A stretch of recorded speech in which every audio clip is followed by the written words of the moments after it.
Well, it's always good to have folks from the region joining us on Talk Anguilla, the People's Program.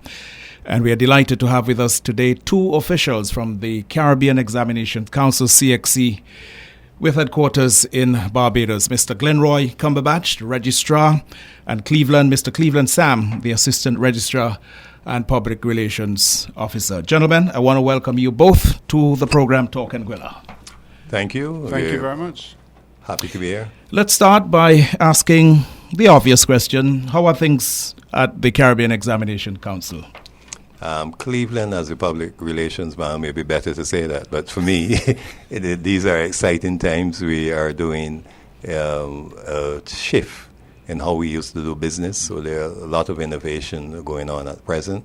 And for some people, it is very exciting times at the Caribbean Examinations Council. Yeah, thanks, Keystone. So, as the registrar said, right now we are moving ahead in terms of the E.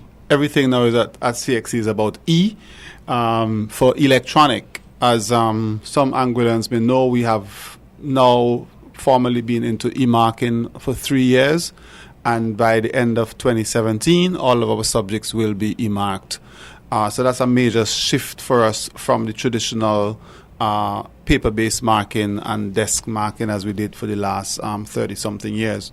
We are also putting a lot of emphasis on stakeholder relationship management, and one of our major initiatives this year is to conduct an extensive region-wide stakeholder customer satisfaction and needs survey, and we have just started the mobilization for that. We are also doing these stakeholder engagements around the region to ensure that we are in touch with our stakeholders to hear from them, as well as to ensure that they're on board with us with our new initiatives that the council is executing over the next year. I'll go back to you, Mr. Cumberbatch, and you said exciting, challenging times. I want you to expand on that a bit more for us, elaborate, if you will, on precisely what do you mean by challenging times for the organization? Well, let me begin. When the organization started, it paid a lot of attention to innovations. What was the new research at the time? What were the new technologies? What we were doing was cutting edge. For example, we introduced SBAs in all of our programs, which was not really introduced by many other examining boards. And today we are going through that same process. We are looking to say, if CXC was established today, what would we be doing? And with all the e-technologies out there, I am confident that the founding fathers of CXC would have used these systems in helping to develop the organization. So persons, for example, who work with us for a long time and who had reached a stage of just the same old every day, this new approach, this excitement has come in, that once again it challenged them to go beyond what I do every day and to begin thinking differently. How can I change what I do to an online activity which is better for our stakeholders, but at the same time give us better quality and better reliability out of the products that we are preparing. Yeah. How do you see the CXC? You think CXC has now reached a stage of maturity for Caribbean people where it's generally accepted as the premier examination body in the Caribbean, or do you still feel, is there still a feeling among some people that for the external, the Cambridge and the other exams that were prevalent in earlier times in the region? I think we have been able to reach that level with the subjects that we used to offer and that have replaced the Cambridge. For example, the CSEC, which replaced the O-level, we have reached that level of acceptance. With the CAPE that replaced the A-level, we have reached that level of acceptance. But the new programs that we have brought about, the CPA for the primary and the CCSLC for the grade 9, those are still awaiting some kind of acceptance and some kind of comparability with something that exists outside the region. And as soon as we get that, I believe that also, those two areas would be accepted.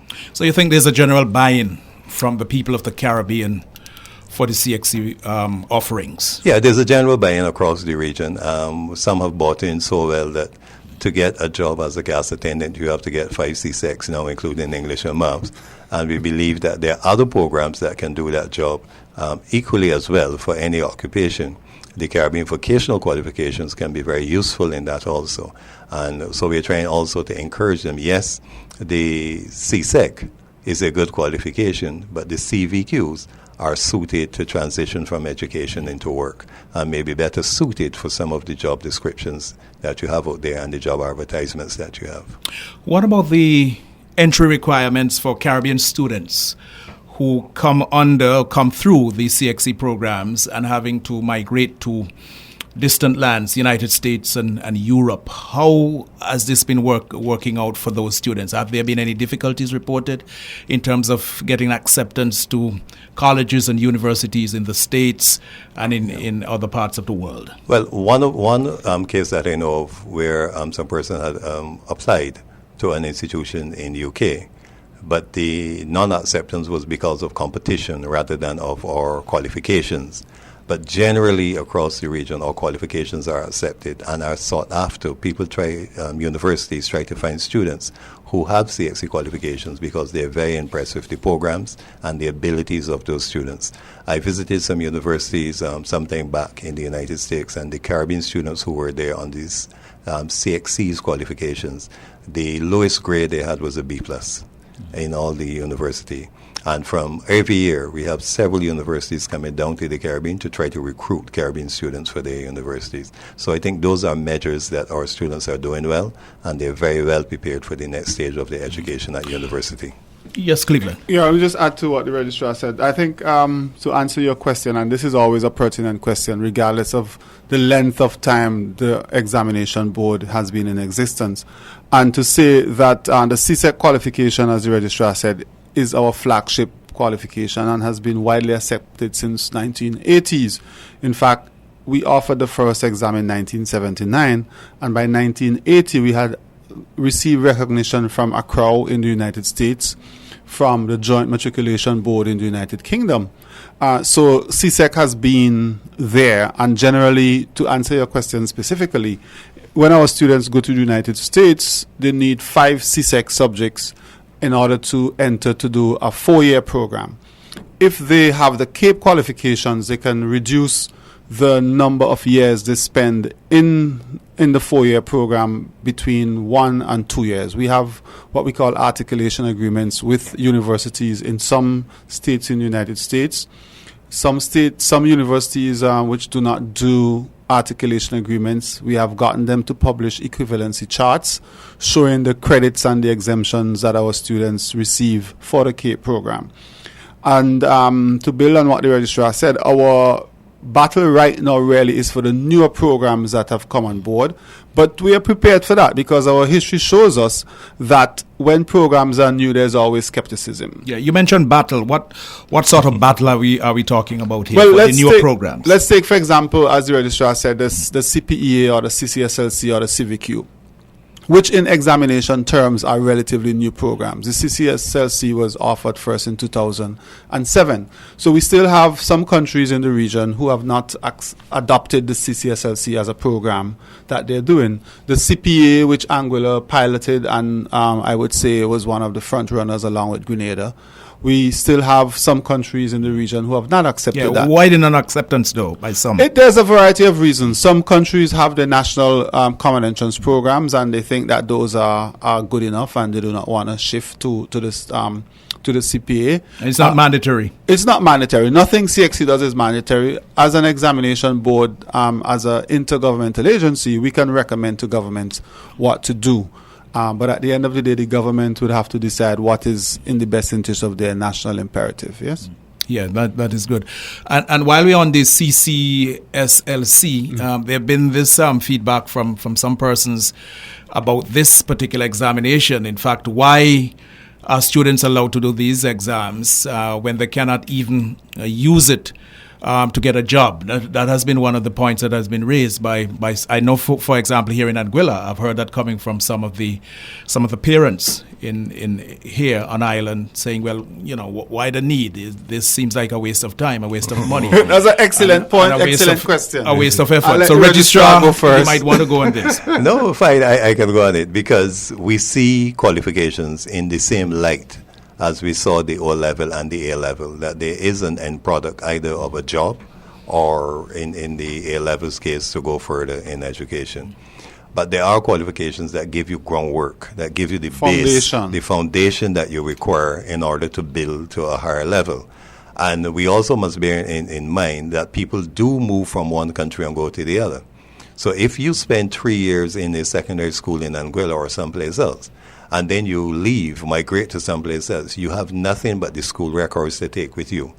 Now you have, for example, a kind of a qualification from CXC that you can take and show to the school you go to. And in the Caribbean, where you have free movement of people, I think it is critical at every stage. So it's not fair to say it's a worthless piece of paper. It's unfair to say it from that point of view. The other point of view, unfair to say it, is that the average number of students in the Caribbean that write CSEC do an average of about 3 subjects. So it means that you can spend 5 years in school and graduate, if you are successful in all 3, with 3 subjects. But you have nothing else to show in terms of your competence in your foundation area, even though you would have done several other subjects in school. So doing CCSLC also gives you an opportunity to say, I have completed these at this level, and I have done these 3 at a higher level. And universities abroad in particular look to see what you have done in school and what you have achieved throughout your school, and not just at the graduation of school. Yeah, Keith, I think the critical point you made in asking the question was that the fact that people refer to it as they're not able to get a job with it. So let me say on behalf of CXC that CCSLC is not meant to be an exit qualification, and I think we need to make that point very strongly. As the registrar said, it is a foundation qualification, and I think if we understand, for example, we do not expect a student with the Anguilla test of standard to enter the workplace, because it is not an exit qualification for entry into work. It is an exit qualification from the primary school into the secondary school. The CCSLC is meant to be a foundation program on which students can build, as the registrar said, those skills to go on to do CSEC and to do CAPE. The employers told us when we were developing the CCSLC that we have students coming to us with 6 and 7 grade 1s at CSEC, but they do not have the soft skill. They are missing the critical thinking skills. They are missing the working in group skills. They are missing the basic numeracies and literacies in some of these areas. And therefore, CXC, working with its education partners, developed the CCSLC to be a competency-based program where certain attitudes, values, and skills can be incorporated in the education system at that level to prepare the students to move on to the next level. So my message really is that we cannot look at the CCSLC in terms of supplying the workforce with labor. That is not the intention. However, we have the CVQ, the Caribbean Vocational Qualification, which is perfectly suited for that. We have students coming out with the CSEC who can enter the workforce with their 5 CSEC, or even CAPE who can enter the workforce with the CAPE program. So I think we need to distinguish the purpose for which the qualification is intended. But there's also another thing for CCSLC, because it has the prerequisites that are required to build the other subjects. And the softer skills that Cleveland is speaking about. We had the British Accreditation Agency, NARIC, came in and did an accreditation of it. And they were saying, when they compared programs in Queensland, Australia, in Ontario, Canada, in the US, New York in the US, and in the UK, that they found that as a program at that level, it prepares people very well for communication skills, for problem-solving skills, and so on. Critical thinking. And those are the things we complain about, that people come to us not knowing. So here in the first 3 years of secondary school, we have developed a set of programs that will help them with their communication skills, problem-solving skills, critical thinking skills, and to build that kind of person that is required later on at the workforce. Once the person gets the additional mathematics, the additional language, the additional occupation skills that are required to move into the workforce. So I put it down to the fact, both on what you said, Glenroy, and also what you said, Cleveland, that perhaps this may not have been properly explained to some persons across the region. They understand it. So it could have been a failure on the part of CXC in that area. Cleveland? I wish to refute that very strongly. So I think it is more than just not being properly explained, because, I mean, I actually recall coming to Anguilla in 2006 with one of my colleagues from the syllabus officer to speak about the CCSLC initially. And as I said, it was first offered in 2007. So we came to meet with stakeholders here about the CCSLC. I think part of the challenge is going back to what the registrar says, that in our minds and based on where we are coming from, that if it is not A-levels or A-level, then it is worthless. I think we need to move from that mindset that, look, there are other things out there that are not A-level or O-level equivalent that are just as valuable for their purpose.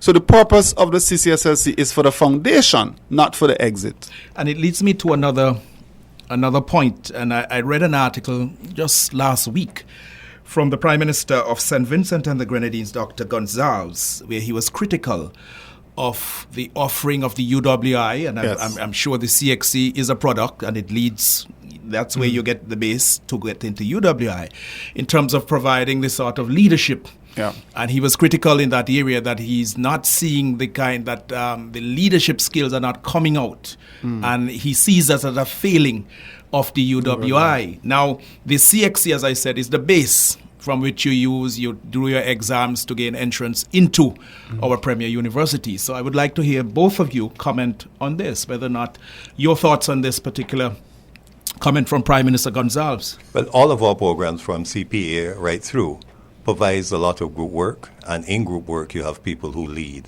and people who develop their own ideas and so on. So CPA, for example, has in projects, and the projects are selected by the group, the team itself. The students themselves choose which project they want to do. They identify the literacies that will be in those projects. They work out how they're going to go about collecting the information and so on. So they lead a process of learning. And I think that leading begins with taking control of my learning. Yes, the teacher has to teach, but as an individual, I have to take control of my learning. I have to be able to follow my program. I have to choose what I have to do, when I have to do it. And we are getting good feedback from parents that these students are doing their homework without the parents asking. They are working with their projects, they're handing them in on time, and that, to my mind, is good leadership at the level. Yeah. As it goes up higher, and we just came from a discussion where the group work is always being questioned. And we are too individual in our education. We need to do much more group work and trust each other more.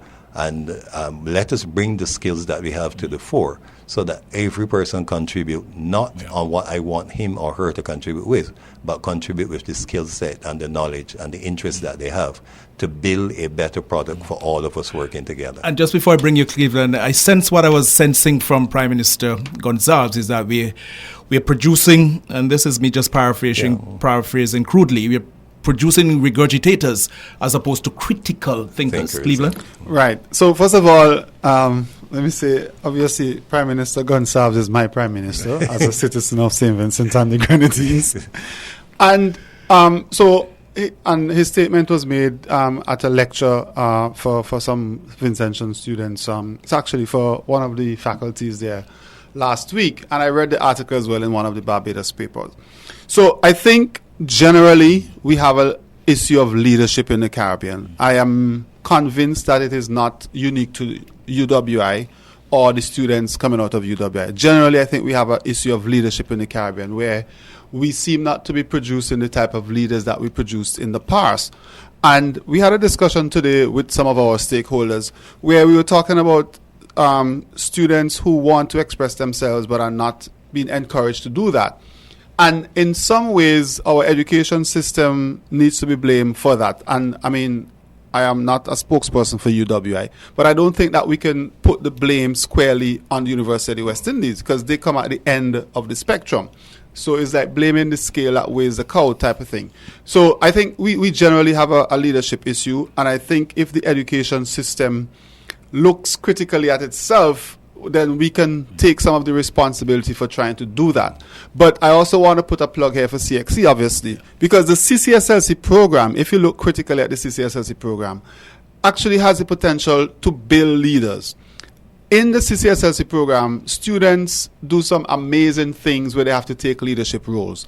The teacher becomes merely a facilitator, and the students basically are doing a lot of self-learning. They have to go out there, do a lot of research. They get involved with a lot of advocacy type issues for their communities. They have to write. So they get a lot of leadership skills from the CCSLC.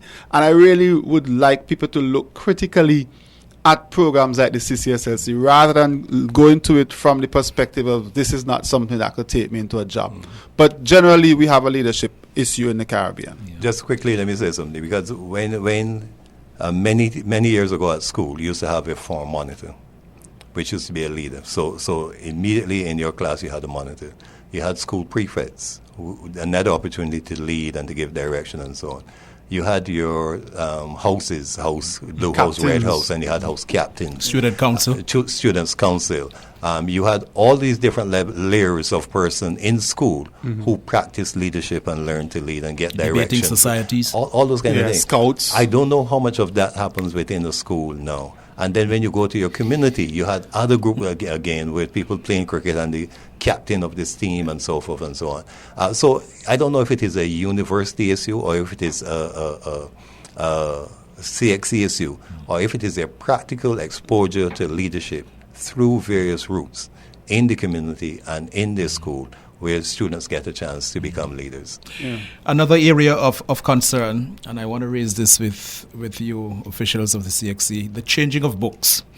There's been a complaint, frequent complaint at a number of PTA meetings I've attended by parents wanting to know, well, why the book was used for this year, but come next year, just as maybe a chapter 2 is added to the text. And, you have to get a new book, and the question of costs comes into play. I would just like to hear your thoughts on this. My thoughts, when you say the change of the books, I was focusing on the literature books that change. Those books change every 5 years. But now you're making that point. You're making the book in relation to a textbook in general. That's not CXC's domain in a way, because we put syllabuses out, we put out materials that go with those. A syllabus goes out, a specimen paper, so on, and we have study guides that match those that we put out there. However, what you find is that from time to time books are updated, and you can bear in mind that because of the changes now, information changes so rapidly. Knowledge has been multiplying. So even dealing with books sometimes is a little ways behind. Because books will never adjust to the same stage as to get that information out right. So people should be relying more on digital means of collecting their data rather than on books. And maybe that is something that schools and the governments may need to look at. There are things called e-books that you can go in and adjust rather than creating a whole new book and so on. And maybe we need to look at that, because once we buy these physical things called books, we are going to be always behind in information as it changes. But I think also that in some instances, and this is me speaking as a former ministry official, that some of the books need not change, because if they it depends on the amount of content that changes within that book. In first place, a lot of the books don't match the syllabus exactly. So you begin with a book that doesn't cover the entire syllabus. So you know that there are parts in it that you're not going to be using. So maybe it's a time to rethink, see whether those physical books are still necessary. And it is something that we are also doing. You will realize that the CPA, we didn't give a book list for any books. We allow students to use and teachers to use whatever is available to them. Yeah, another point that has been raised in the past with me, the SBAs, and how relevant are the SBAs, especially in light of complaints that have been raised with ministry officials and other CXC officials about the students not totally doing or participating exclusively in the SBAs, but being assisted by parents and guardians and other persons in the community. Whether or not you can get it is a fair representation in the final grading or marking of the particular exercise SBA. That is fantastic. SBA really is a very important tool, not only for scoring the student's abilities, but also for developing knowledge in that student. And the interaction between the student and people outside of the classroom. In the classroom, you have the teacher, you have books, you have all those things. But if you are in your house and you're dealing with chemistry or removing stains, who are you going to go to remove stains? You're going to go to your grandmother or somebody who can teach you that. Now, what is wrong with that? As long as the person isn't writing your SBA for you, you're getting the information from them, you're translating it in your own way, you're giving credit to your grandmother for well, I mean, some instances of actual persons actually writing. Yeah, but that is doing the work, doing all the groundwork. No, but you don't want them to write. And not allowing the student to really. No, you don't want them to write, but you want them to be reference points as you would go to a book to reference or your teacher for reference and so on. The other thing about SBAs is that SBA mirrors the instruction and the curriculum, and that is where teachers are critical to the process. So I don't give you an SBA to carry home and do. We discuss the topic in the classroom. We discuss how we're going to approach it. We discuss what makes a good topic. We discuss what makes good objectives. You then go and you create that and bring back, and we discuss again and we move on. So at each stage, it is almost like no, don't let me say that, because if I say a thesis, then people would begin to say, oh, these SBAs are really difficult. But it is like you're doing the job, and at every stage you get a good boy, you move on. You're at a better stage to move on. So repeatedly over a period of time, the students develop that. These are some of the skills that the same question you asked earlier about universities overseas accepting, that they're amazed at the level of skills that the students from CXC subjects bring to their classroom, to research, to do projects on their own, to work with other groups, all those kind of things. They're really amazed, and our students are ahead of all the other groups that they go into these universities with. Let me just add a brief point to it, because I think the SBA question is a critical component of what CXC does, and as the registrar said, we were a trailblazer in this. One of the things that we have to understand, the SBA is an iterative process. Therefore, if, as you were saying yourself, if a student submits a piece of work of that nature that is done by somebody else, the teacher would have a good idea of that level of work that John Paul is accustomed submitting. So if John Paul submits let's say B plus work all the time, and all of a sudden he's submitting a piece of work that is A plus, the teacher would raise a flag. And some of the same concerns that came to you were because teachers would have discovered these things. So there are checks in the system to ensure that those things do not pass a particular stage. So it isn't that, and these things would happen, whether it is CXC SBA or University SBA or primary school SBAs. These things are going to happen.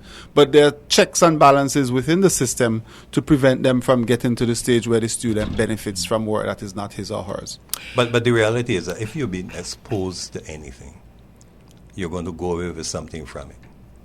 So if I have an interview, there's something in it that's going to stick out. When I leave here, there's something from this interview that's going to stick out in my mind. So when students get involved in doing those kind of research work, those kind of practical things that are required, we saw some students in Belize, for example, for the industrial technology program. They built a gazebo. So they had electricians working on it. You had plumbers working on it. You had carpenters working. Yeah. And this gazebo is a beautiful piece of construction that then the bigger students can go and utilize and study on there and so on. So there's some good things coming out of SBA. If they are managed properly, if they're given good guidance, the students learn a lot. And they can see at the end of it what they construct with their own hands. What we at CXC are trying to do is to ensure that what you get as an SBA is not an essay, but as something meaningful. Go into your neighborhood, for example, and look at the history of it. Look at the people who came there first and the people who built it. Look at the revolution in Anguilla. Who were the people involved? Do you know people who are still there? Interview them. And then make that part of the library contribution when you finish with your work.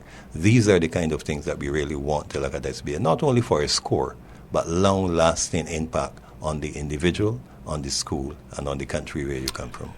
Question of fees, CXC fees, and especially in these tough economic times throughout our region, that question has been raised, whether or not any consideration could be given in some sort of reduction in some of the fees by CXC for the programs that have been offered. But as we are often told that education comes with a price, and you have to pay pay for education. You have to pay for it, and good education comes with a cost. Education comes with a price, and the governments of the region have been very good in terms of their contribution to education. As a matter of fact, in the contribution percentage of GDP, our governments are doing just as well as Japan and some of the other countries as a portion of the GDP paid to education. So that is not an issue. The greater issue must be how this money is spent and not necessarily how much is given. But CXC has been very restricted in the amount that it charges for its fees. We bear in consideration that governments gave us a contribution, and we have been working on that. The contributions have not increased for many, many years. And the last increase we had for 6X subjects, I think, was $1 or something, not a lot of money we added on. And our endeavor is not to raise those fees, but to continually try to find efficiencies where we can offer better quality products while at the same time maintaining the fees as we have them. Because no increase is in a way a decrease if you follow what is happening. The most important thing, though, we're trying to do over the next couple of years is to develop a foundation, a CXC foundation, which will not be managed by CXC members, but will be managed by external people. And we want to raise money across the internet through crowd financing, angel financing, and so on. And the principals, once they recommend people whose fees should be paid from this fund, and the ministries send in the names to us, those students will be able to get their fees paid directly from the fund. So students who are unable to pay their fees and families who are unable to pay their fees their fees can be paid for out of this fund that we're trying to establish from next year. And again, just to wrap up, going forward, the whole question, the new approaches that have been taken by CXC, the e-learning and expanding and improving on some of the offerings to the region. Underscoring and emphasizing the relevance of CXC to our Caribbean region, preparing our people to deal with our issues that are critical to the region. And we're also going to be doing e-testing very shortly because we have the infrastructure in the region. Lots of countries have the policies for technology to be used in school. Lots of students have all kind of fancy gadgets with great power. And I think it is right. The students themselves have a lot of technological skills in how to type and how to do all of this. And then we're taking them out of that domain and putting them in an analog domain where they have to write on paper and so forth. So we're trying to utilize all of that. We can get better quality tests online. We can have different kinds of questions being asked with video and different scenarios given to them that would be very difficult to give on paper to make the testing more authentic and more real to what it is they need to do. But our job in the Caribbean created to do is to help provide the workforce that is required for the service industries that we're building. And we're having consultations with all groups of people to ensure that we do that the Caribbean has a much better certified and qualified workforce to meet the needs of the Caribbean region. Thank you, Mr. Cumberbatch. A final word from you, Mr. Sam. Thank you very much. So, on behalf of CXC, just to thank you for this opportunity and to assure the people of the region that CXC is here to serve you, that we are here to serve the needs of the region and to ensure that we build a workforce that is Caribbean certified but globally competitive. I want to thank you so very much, Cleveland Sand, the Assistant Registrar and Public Relations Officer for the Caribbean Examination Council, CXC, based in Barbados, and also Mr. Glenroy Cumberbatch, the Registrar at CXC. Gentlemen, thanks a lot for sharing with us today on the People's Program, Talk Anguilla. Thank you, and thank all Anguillans.